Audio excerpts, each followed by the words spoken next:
جی عزیزو، آج ہم انسان پر بھروسہ رکھنے والوں سے خطاب کرنے جا رہے ہیں، بات کرنے جا رہے ہیں، اور خدا کا روح جو ہے ہمیں سکھائے گا کہ ہمیں کس پر اپنی نگاہ ٹکا کے رکھنی ہے۔ ویسے تو اشارتاً آپ سمجھ ہی گئے ہیں، لیکن پھر بھی ہم خدا کے کلام میں سے اسے سیکھنے کی کوشش کریں گے۔ آئیے میرے ساتھ دیکھیں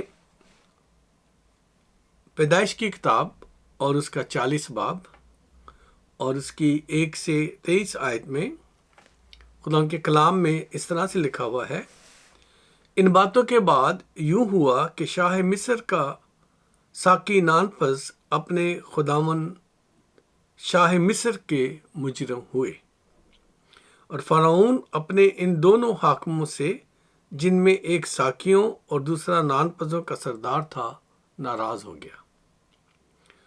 اس نے ان کو جلوداروں کے سردار کے گھر میں، اسی جگہ جہاں یوسف حراست میں تھا، قید خانہ میں نظر بند کر دیا۔ جلوداروں کے سردار نے ان کو یوسف کے حوالے کیا، اور وہ ان کی خدمت کرنے لگا، اور وہ ایک مدت تک نظر بند رہے۔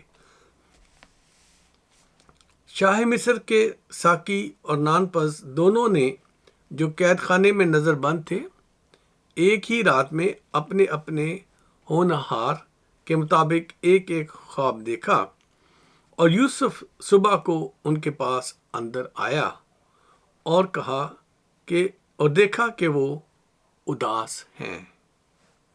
اور اس نے فرعون کے حاکموں سے، جو اس کے ساتھ اس کے آقا کے گھر میں نظر بند تھے، پوچھا کہ آج تم کیوں ایسے اداس نظر آتے ہو؟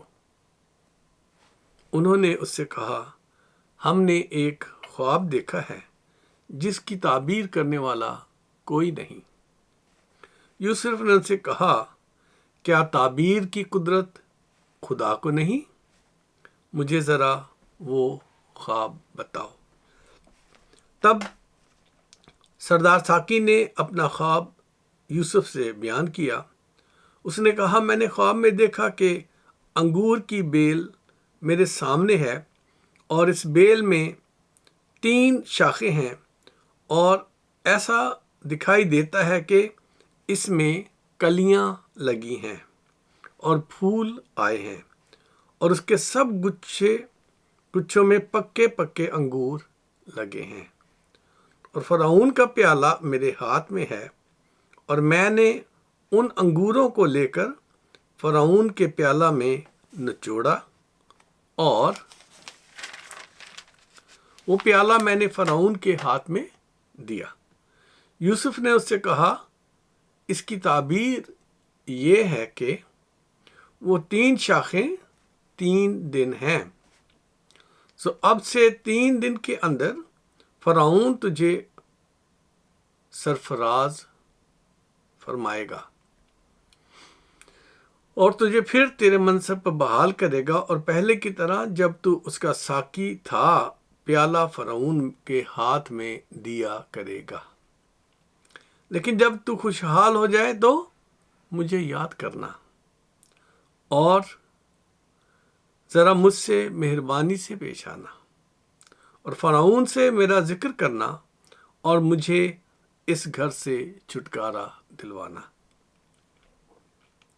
کیونکہ عبرانیوں کے ملک سے مجھے چرا کر لے آئے ہیں، اور یہاں بھی میں نے ایسا کوئی کام نہیں کیا جس کے سبب سے قید خانہ میں ڈالا جاؤں۔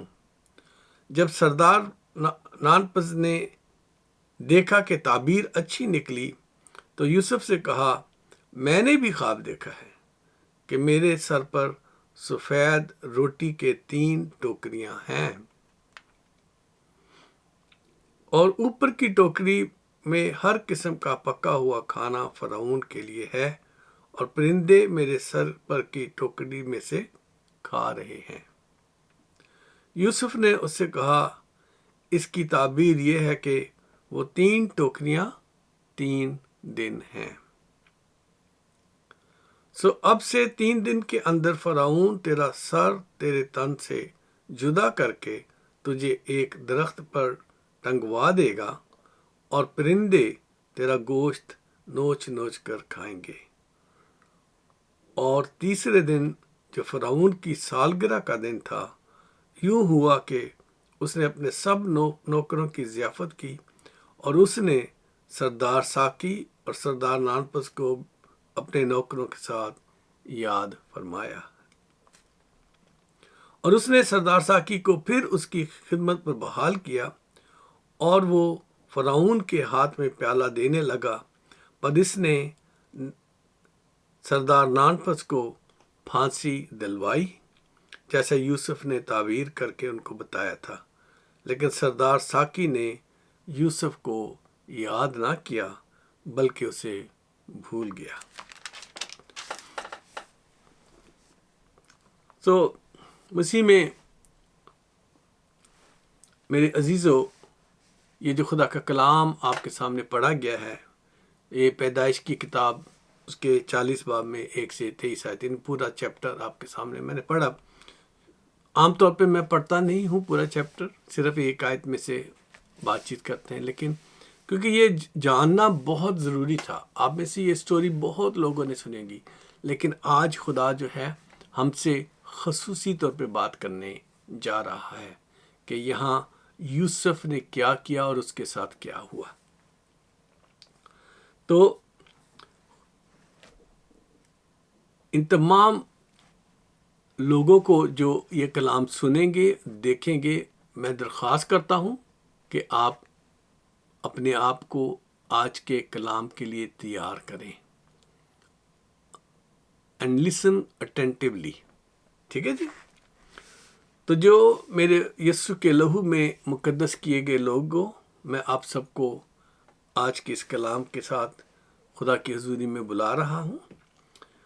تو آج جو کلام خداوند کی باتیں جو ہم نے سیکھی ہیں، جو پڑھی ہیں، اس میں ہم دیکھ رہے ہیں کہ انسان کا رویہ خدا کی طرف کیسا ہونا چاہیے، اور ہماری جو ریسٹوریشن ہے، ہماری جو نجات ہے، ہماری جو رہائی ہے، وہ کس طرف سے آئے گی، یہ آج ہم سیکھنے جا رہے ہیں۔ اکثر یہ ہوتا ہے کہ ہم انسان جو ہیں جب خوشحالی کی طرف چلے جاتے ہیں تو پھر ہم اپنے برے دنوں کو بھول جانا چاہتے ہیں، اس لیے ان تمام لوگوں کو، ان تمام واقعات کو، ان تمام یادوں کو ہم کوشش کرتے ہیں کہ ہم یاد نہ کریں، اور اگر کوئی ہمیں یاد کرائے بھی تو ہم فوراً اس کو ڈینائی کرنے کی کوشش کرتے ہیں، نہیں، ایسا تو کبھی نہیں تھا۔ جی ہاں عزیزو، اکثر دیکھنے اور سننے میں ایسا آیا ہے، کیونکہ ہم اپنی ان ساری باتوں کو جو ہم پر گزری، یا جن لوگوں کے ساتھ ہمارے اچھے تعلقات رہے، یا جن کے سبب سے خدا نے ہمیں برکت بخشی، ہم انہیں کریڈٹ دینا نہیں چاہتے، اور نہ ہم ان کے لیے شکر گزاری کرنا چاہتے ہیں۔ یہی انسانی رویہ ہے۔ بہت کم، شاید 0.05% جو لوگ ہیں نا، وہ شاید ڈفرینٹلی بیہیو کرتے ہوں، لیکن 99.5% جو لوگ ہیں ان کا رویہ یہی ہے۔ تو ہمیں جو وہ دن ہیں، جو ایسے کام ہیں جو ہمیں یاد رہنے چاہیے، انہیں ہم بھول کر ہم صرف آج میں رہنے کی کوشش کرتے ہیں، اور ہم ان لوگوں کو بھی بھول جاتے ہیں جن کی ہماری زندگی پر احسانات ہوتے ہیں۔ عزیزو، یوسف کی کہانی کو اور غور سے دیکھنے کے بجائے میں کہوں گا کہ جناب یوسف، جی ہاں، وہ خدا کے انبیاء میں شامل ہیں، اور خدا نے اسے برکت بخشی تھی کہ وہ فرعون کا وزیر اعظم بنے، اور وہ دوسرے درجے کا حاکم پورے مصر پر حاکم تھا وہ فرعون کے بعد. تو اس لیے میں کہوں گا جناب یوسف کی کہانی پر جب ہم غور کرتے ہیں تو ہمیں دیکھنے کو ملتا ہے کہ سب سے پہلے اس کے اپنے بھائیوں نے اس سے بغض رکھا. اب اس کے بغض رکھنے کی وجہ کیا تھی؟ اس کے بغض رکھنے کی بات یہ تھی کہ خدا اس سے خواب اور رویا میں خوابوں میں وہ بات کیا کرتا تھا خداوند.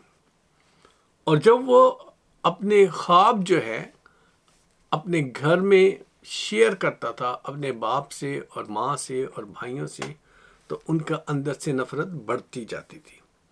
اصل میں اس کے نفرت اس سے جو ہے بغض رکھنے کی جو وجہ تھی وہ اس سے زیادہ تھی. وہ یہ تھی کہ ان کا باپ جو تھا وہ انہیں دوسرے بیٹوں سے زیادہ پیار کرتا تھا. اگر آپ اپنی بائبل کو کھولیں اور پچھلی طرف جائیں پیدائش کی کتاب اور اس کی 37 باب میں تو وہاں لکھا ہوا ہے کہ یہ لڑکا اپنے باپ کی بیویوں بلہا اور زلفا کے بیٹوں کے ساتھ رہتا تھا اور ان کے برے کاموں کی خبر باپ تک پہنچا دیتا تھا. جی ہاں، 37 باب کی دوسری ایسے میں پڑھ رہا ہوں. اور اسرائیل یوسف کو اپنے سب بیٹوں سے زیادہ پیار کرتا تھا کیونکہ وہ اس کے بڑھاپے کا بیٹا تھا اور اس نے اسے ایک بکلمون قبا بھی بنوا کے دی تھی، یعنی رنگ برنگے ٹکڑوں کی بنی ہوئی ایک جیکٹ بنوا کے اس کو دی تھی. اور اس کے بھائیوں نے دیکھا کہ ان کا باپ اس کے سب بھائیوں سے زیادہ اسی کو پیار کرتا ہے، سو وہ اس سے بغض رکھنے لگے اور ٹھیک طور سے بات بھی نہیں کرتے تھے. عزیزو، یہ ہے ہمارا رویہ. اگر کوئی ہماری بھلائی چاہتا ہے، جب ہم ہمارے گھر میں سے کوئی ہماری کریکشن کرنا چاہتا ہے، جب کوئی ہماری مدد کرنا چاہتا ہے تو ہم اپنی بری راہوں کو تو چھوڑتے نہیں. جو ہمیں سمجھانے کی کوشش کرتا ہے وہ ہمیں برا لگنے لگ جاتا ہے، چاہے وہ چھوٹا ہو چاہے وہ بڑا ہو. یہی انسانی رویہ ہے اور یہی یوسف کے ساتھ ہوا کیونکہ وہ ان کے برے کاموں کی خبر باپ کو دے دیتا تھا اور انہیں پتا تھا کہ اسی وجہ سے باپ اسے پیار کرتا ہے. تو وہ اسے کیا کرنے لگے؟ بغض رکھنے لگے. اور جب اس نے یہ خواب دیکھا کہ ستاروں نے اور چاند اور ستاروں نے اسے جھک کر سجدہ کیا، اور جب یہ خواب دیکھا کہ کھیت کے پولے جو ہیں اس کے پولوں کے سامنے جھک گئے جو ان کی گھرانے کے ممبرس کے مطابق گنتی کے مطابق تھے، تو وہ اس پر اور زیادہ پیچ و تاب کھانے لگے. اگر آپ دیکھنا چاہتے ہیں تو 37 باب کی 21 سے 25 آیت میرے ساتھ پڑھیے. جی ہاں، پیدائش 37 باب، جینیسس چیپٹر 37 ورسز 21 to 25. یہاں لکھا ہے کہ کیونکہ وہ اس سے نفرت رکھتے تھے تو اس سے کہنے لگے. سب سے پہلے تو میں اس کو یہاں پہلے بتانا چاہوں گا کہ 8ویں آیت پہلے میں پڑھنا چاہوں گا. My apologies. First you have to read verse 8. Genesis 37 verse 8. تب اس کے بھائیوں نے اس سے کہا، کیا تو سچ مچ ہم پر سلطنت کرے گا؟ کیونکہ اس نے کیا کیا تھا، اس نے وہ خواب بتائے تھے، اور ہم پر تیرا تسلط ہوگا. انہوں نے اس کے خوابوں اور اس کی باتوں کے سبب سے اس سے اور بھی زیادہ بغض رکھا. ایک تو باپ اسے بہت زیادہ پیار کرتا تھا اور دوسرا خدا اسے پیار کرتا تھا اور اس سے خوابوں میں بات کرتا تھا. یہ تھی بغض کی وجہ. اور وہ کہنے لگے کہ کیا تو سچ مچ تو ہم پر حکومت کرنے جا رہا ہے. اور عزیزو، اسی سبب سے ان بھائیوں نے کیا کوشش کی؟ انہوں نے یہ کوشش کی کہ ہم اسے مار ڈالیں. لیکن جو بھائی روبن تھا، ان کا بڑا بھائی، اس نے اسے بچانے کی کوشش کی، لیکن آنکھ بچا کر انہوں نے ایک اور ہی کام کر دیا اور اسے بیچ دیا۔ آئیے ہم خدا کے کلام میں سے پڑھتے ہیں۔ پیدائش 37 باب کی 21 سے 25 ہے۔ تب روبن نے یہ سن کر اسے ان کے ہاتھوں سے بچا لیا اور کہا ہم اس کی جان نہ لیں، کیونکہ وہ اسے مارنا چاہتے تھے نا، ہم اس کی جان نہ لیں۔ اور روبن نے ان سے کہا کہ خون نہ بہاؤ، بلکہ اسے اس گڑھے میں جو بیابان میں ہے ڈال دو، لیکن اس پر ہاتھ نہ اٹھاؤ، کیونکہ وہ ہمارا بھائی ہے۔ وہ اس لیے بڑا بھائی ہوتے ہوئے اس نے ان کو سمجھایا۔ وہ چاہتا تھا کہ اسے ان کے ہاتھ سے بچا کر اس کے باپ کے پاس سلامت پہنچا دے۔ اس کے دل میں یہ خیال تھا کہ جب یہ ادھر ادھر رہیں گے تو میں اسے وہاں سے نکال کے باپ کے پاس پہنچا دوں گا۔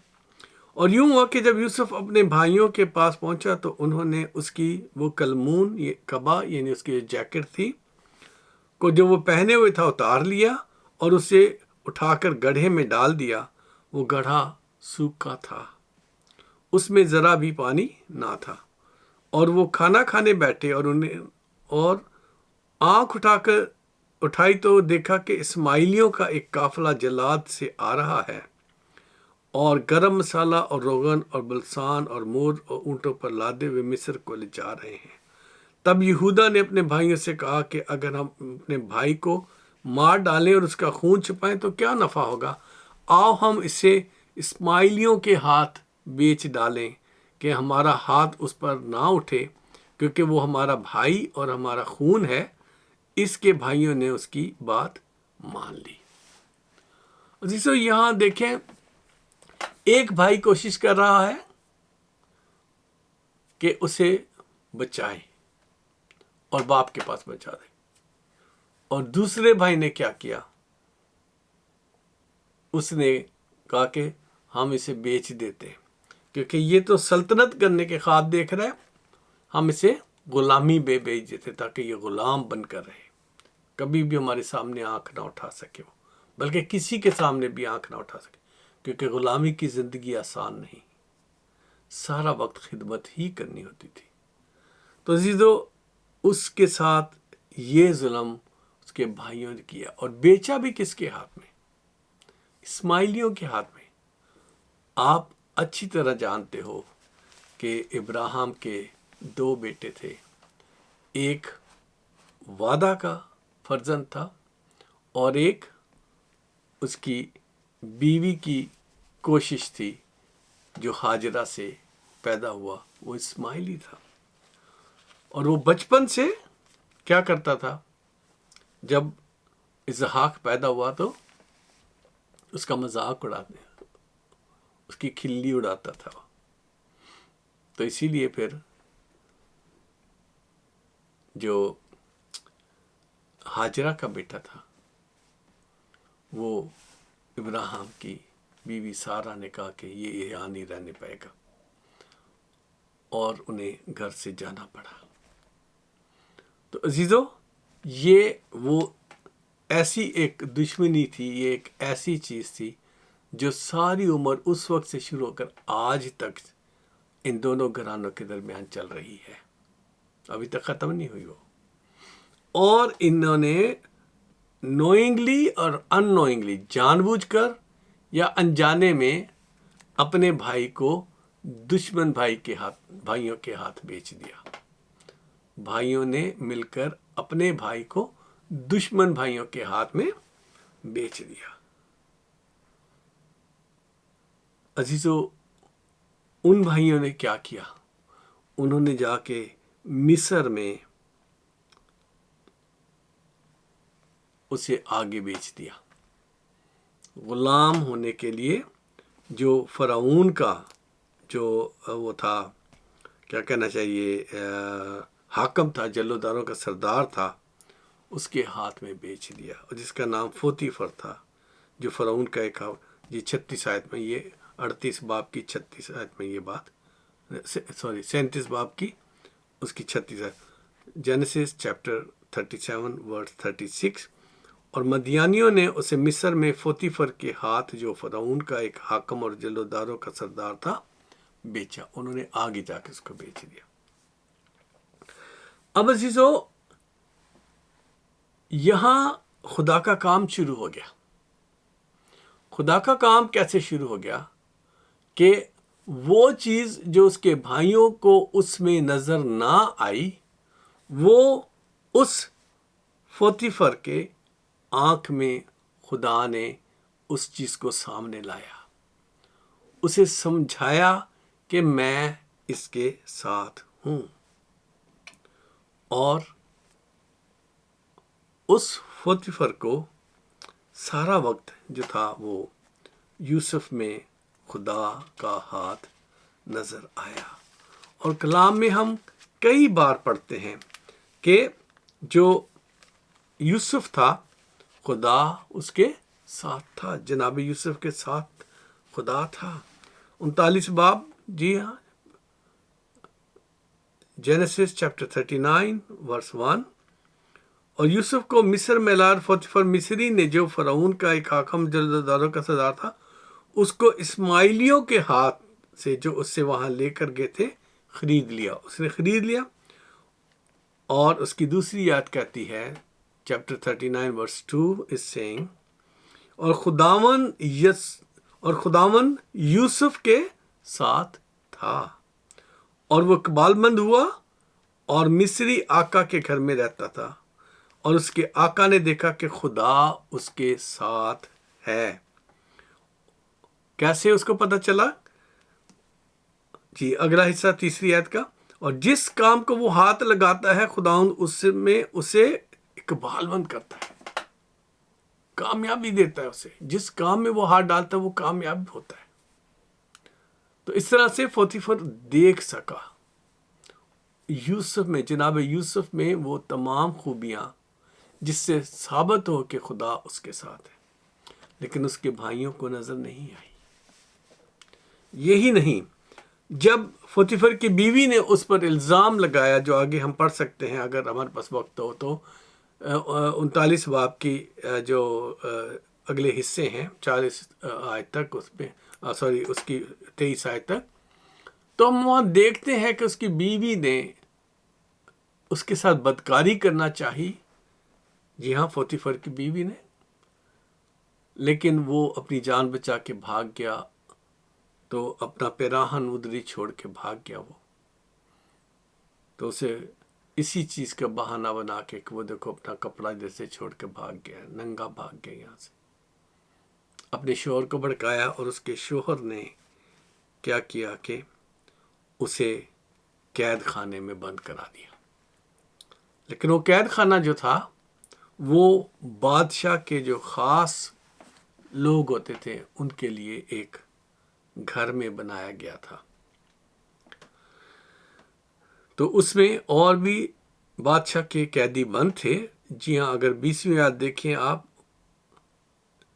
جینیسس 39 ورس 20، پیدائش اس کی 39 باب کی 20 آیت میں وہاں لکھا ہے.